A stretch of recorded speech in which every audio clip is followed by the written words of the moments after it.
میں بزم حسان زیر ناروال کے صدر محترم جناب عبدالوحید قاسمی صاحب سے ملتمس ہوں کہ وہ تشریف لائیں اور اپنے ملفوظات سے ہمارے دلوں کو گرمائیں۔ ٹھیک وہ ہے جمعہ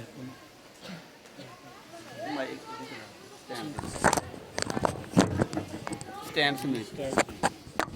یہ تو نہ دکھانا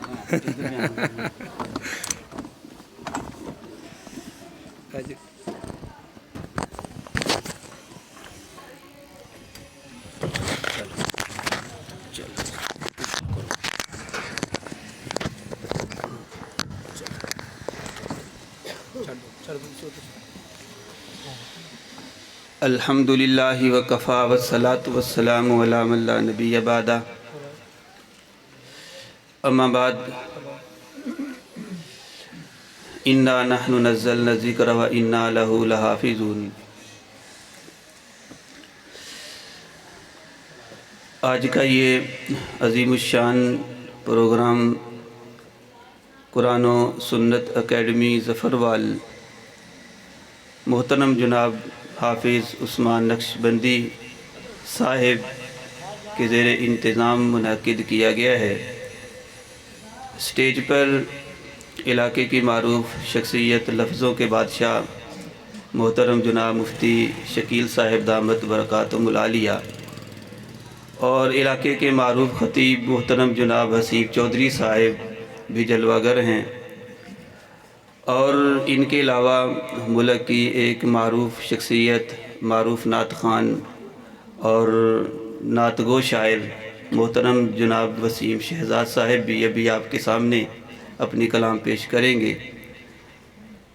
قاری طاہر صاحب، قاری اسماعیل صاحب اور دیگر احباب موجود ہیں۔ آج کے اس عظیم پروگرام میں 10 منٹ کے لیے مجھے جو ہے وہ حکم کیا گیا ہے۔ انشاءاللہ کوشش کروں گا 10 کی بجائے ہو سکتا ہے 8 منٹ میں بات پوری ہو جائے۔ ایک آیت مبارکہ تلاوت کی ہے، انا نحن نزلنا الذکر و انا لہ لحافظون۔ ماشاءاللہ آپ حضرات ایک ادارے میں، ایک مدرسے میں تشریف فرما ہیں، لیکن میں اس کی لغوی اور صرفی تحقیقات میں نہیں جاؤں گا، 2-3 آسان باتیں کہہ کے اپنی بات جو ہے وہ مکمل کروں گا۔ اس آیت مبارکہ میں اللہ رب العزت نے قرآن مجید کی حفاظت کا ذمہ لیا ہے۔ اللہ فرماتے ہیں کہ انا نحن نزلنا الذکر، کہ اے لوگو قرآن پاک کو ہم ہی نے نازل کیا ہے اور ہم ہی اس کی حفاظت بھی کریں گے۔ اب سوال یہ ہے کہ اے اللہ حفاظت کیسے ہوگی؟ اس سے قبل جتنی بھی شریعتیں آئیں بدل گئیں، اس سے قبل جتنے بھی ادیان آئے وہ چینج ہو گئے، اس سے قبل جتنی بھی کتابیں آسمانی آئیں سب میں تبدیلی ہو گئی۔ اے اللہ قرآن کی حفاظت جو ہے وہ کیسے ہوگی؟ 2-3 انداز ہیں جن طریقوں سے اللہ رب العزت نے قرآن پاک کی حفاظت فرمائی ہے، انہی کو میں آپ حضرات کے سامنے رکھنا چاہوں گا کہ قرآن کیسے محفوظ رہا۔ 1450 سال کا عرصہ جو ہے وہ بیت چکا ہے، قرآن آج بھی محفوظ ہے، قرآن کے پارے آج بھی محفوظ ہیں، قرآن کی صورتیں آج بھی محفوظ ہیں، لیکن محفوظ کیسے رہی؟ گزشتہ امتوں کو دیکھتے ہیں، قرآن ہی اس بات کو بتلاتا ہے کہ جب ماقبل امتیں آئی تھیں، ماقبل کتابیں نازل ہوئی تھیں، تو فرمایا وَأَلْقَى الْأَلْوَاحَ، کہ وہ الواح پر لکھی ہوئی تھیں، وہ تختیوں پر لکھی ہوئی تھیں، وَأَخَذَ الْأَلْوَاحَ، لیکن جب بات آئی قرآن کی تو اللہ نے فرمایا یہ تختیوں پر نہیں بلکہ نزلہ علی قلبک، فرمایا کہ اے محبوب ہم نے اپنے قرآن کو تیرے سینے میں اتارا ہے۔ ماقبل کتابیں اسی لیے بدل گئی، وہ تختیوں پر تھیں، کہیں سے لفظ بدل گیا، کہیں سے حرف بدل گیا، کہیں سے نقطہ مٹ گیا،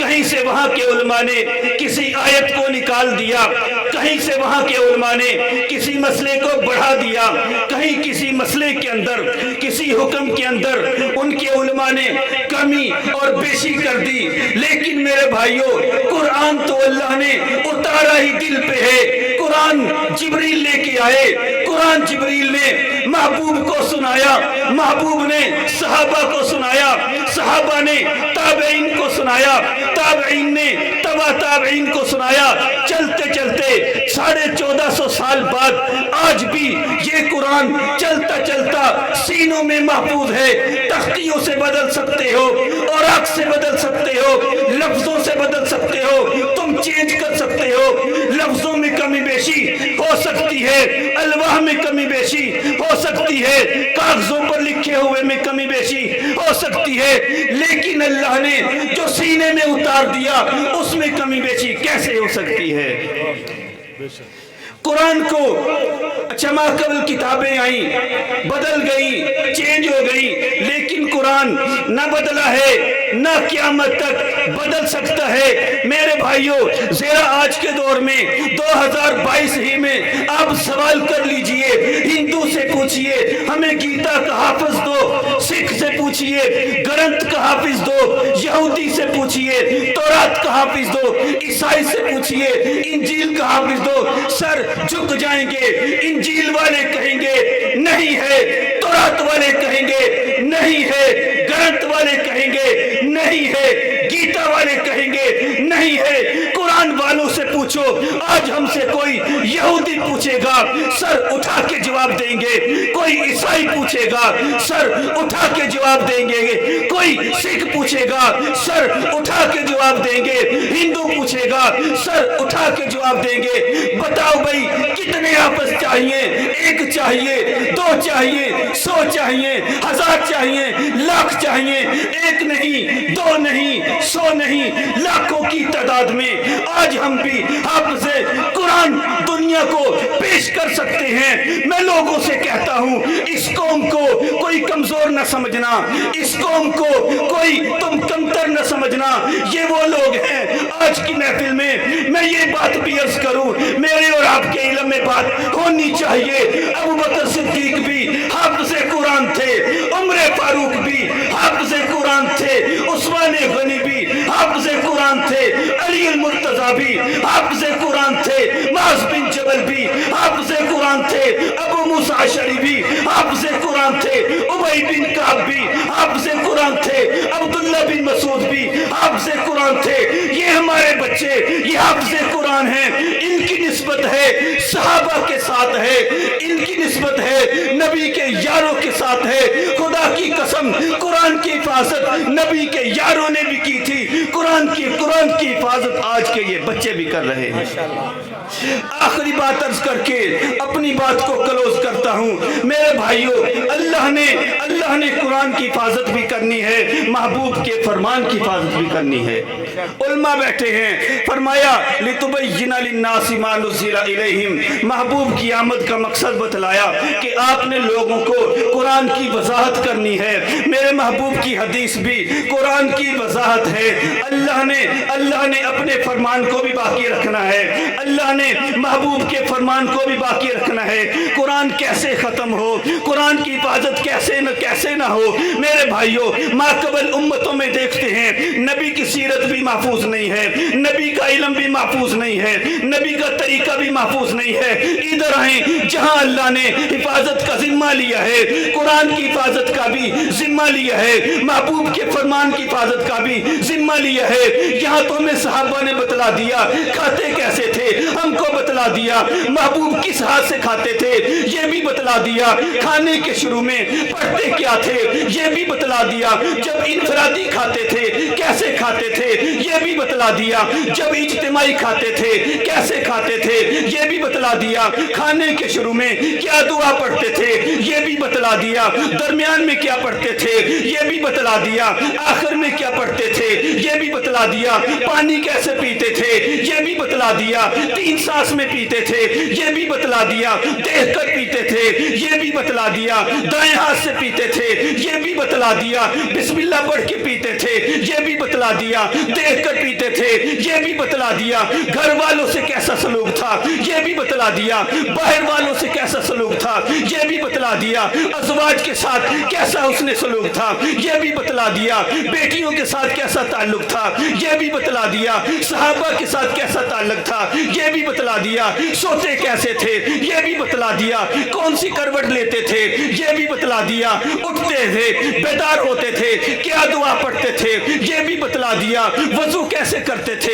یہ بھی بتلا دیا، غسل کیسے کرتے تھے یہ بھی بتلا دیا، نماز کیسے پڑھتے تھے یہ بھی بتلا دیا، قیام کیسے کرتے تھے یہ بھی بتلا دیا، رکوع کیسے کرتے تھے یہ بھی بتلا دیا، سجدے کیسے کرتے تھے یہ بھی بتلا دیا، قیام میں کیا پڑھتے تھے یہ بھی بتلا دیا، رکوع میں کیا پڑھتے تھے یہ بھی بتلا دیا، سجدے میں کیا پڑھتے تھے یہ بھی بتلا دیا، جنگیں کیسے کی ہیں یہ بھی بتلا دیا، بکریاں کتنی تھیں یہ بھی بتلا دیا، اونٹ کتنے تھے یہ بھی بتلا دیا، سواری کیسے کرتے تھے یہ بھی بتلا دیا، تلواریں کتنی تھیں یہ بھی بتلا دیا، نیزے کتنے تھے یہ بھی بتلا دیا، ماں کا نام کیا تھا یہ بھی بتلا دیا، باپ کا نام کیا تھا یہ بھی بتلا دیا، دادا کا نام کیا تھا یہ بھی بتلا دیا، ابو بکر سے کیسا تعلق تھا یہ بھی بتلا دیا، عمر سے کیسا تعلق تھا یہ بھی بتلا دیا، عثمان سے کیسا تعلق تھا یہ بھی بتلا دیا، علی سے کیسا تعلق تھا یہ بھی بتلا دیا، صحابہ نے کیسے جانیں دی یہ بھی بتلا دیا، کون کون سا صحابی رازدان تھا یہ بھی بتلا دیا، ان میں سے صدیق کون تھا یہ بھی بتلا دیا، فاروق کون تھا یہ بھی بتلا دیا۔ جب صحابہ نے قرآن کے لفظوں کی بھی حفاظت کر دی، محبوب کے ایک ایک لفظ کی بھی حفاظت کر دی، تو میرے بھائیوں زمین ٹوٹ سکتی ہے، آسمان میرے بھائیوں بے نور ہو سکتا ہے، یہ چاند ستارے ٹوٹ سکتے ہیں، یہ سورج کی روشنی ختم ہو سکتی ہے، لیکن میرے بھائیوں میرے محبوب کا دین کل بھی باقی تھا، میرے محبوب کا دین آج بھی باقی ہے، اور قیامت تک میرے محبوب کا دین باقی رہے گا انشاءاللہ۔